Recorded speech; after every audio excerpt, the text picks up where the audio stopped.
নমস্কার। স্বামী বিবেকানন্দ রাজযোগে বলেছেন, মনকে সংযত করা কি কঠিন। ইহাকে যে উন্মত্ত বানরের সহিত তুলনা করা হইয়াছে, তাহা ঠিকই হইয়াছে।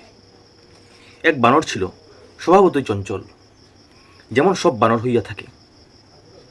যেন ওই স্বাভাবিক অস্থিরতা যথেষ্ট ছিল না, তাই এক ব্যক্তি উহাকে অনেকটা মদ খাওয়াইয়া দিল। তাতে সে আরও চঞ্চল হইয়া উঠিল। তারপর তাহাকে এক বৃশ্চিক দংশন করিল।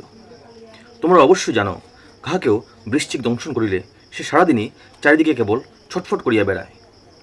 সুতরাং ওই বানর বেচারার দুরবস্থা চূড়ান্ত হইল। পরে যেন তাহার দুঃখের মাত্রা পূর্ণ করিবার জন্যই এক ভূত তাহার ভিতরে প্রবেশ করিল। এই অবস্থায় বানরটির যে দুর্দমনীয় চঞ্চলতা দেখা দিল, তাহা কোনো ভাষায় বর্ণনা করা অসম্ভব।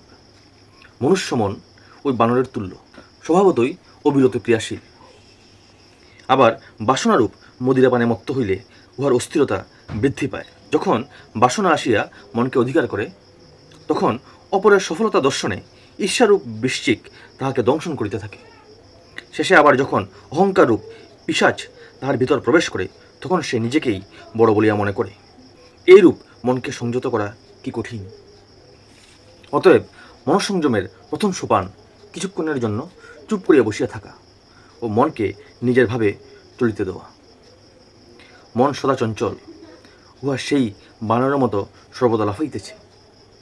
মন বানর, যত ইচ্ছা লম্ফজম্ফ করুক, ক্ষতি নাই। ধীরভাবে অপেক্ষা করো ও মনের গতি লক্ষ্য করিয়া যাও। লোকে বলে জ্ঞানই শক্তি, ইহা অতি সত্য কথা।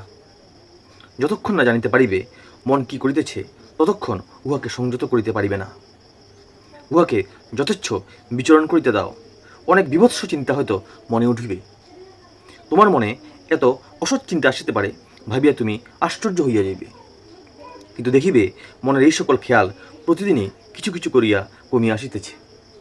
প্রতিদিনই মন ক্রমশ স্থির হইয়া আসিতেছে। প্রথম কয়েক মাস দেখিবে তোমার মনে অসংখ্য চিন্তা আসিতেছে, ক্রমশ দেখিবে চিন্তা কিছুটা কমিয়াছে, আরও কয়েক মাস পর আরও কমিয়া গিয়াছে। অবশেষে মন সম্পূর্ণরূপে বশীভূত হইবে। কিন্তু প্রতিদিনই আমাদিগকে ধৈর্যের সহিত অভ্যাস করিতে হইবে।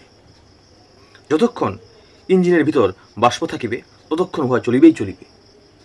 যতদিন বিষয় আমাদের সম্মুখে থাকিবে, ততদিন আমাদিগকে বিষয় অনুভব করিতেই হইবে। সুতরাং মানুষ যে ইঞ্জিনের মতো যন্ত্রমাত্র নয়, তাহা প্রমাণ করিবার জন্যই দেখাইতে হইবে যে সে কিছুরই অধীন নয়। এইরূপ মনকে সংযত করা এবং উহাকে বিভিন্ন ইন্দ্রিয় কেন্দ্রের সহিত যুক্ত হইতে না দেওয়াই প্রত্যাহার। ইহা অভ্যাস করিবার উপায় কি?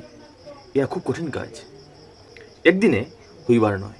ধৈর্যের সহিত ক্রমাগত বহু বর্ষ অভ্যাস করিলে কৃতকার্য হওয়া যায়।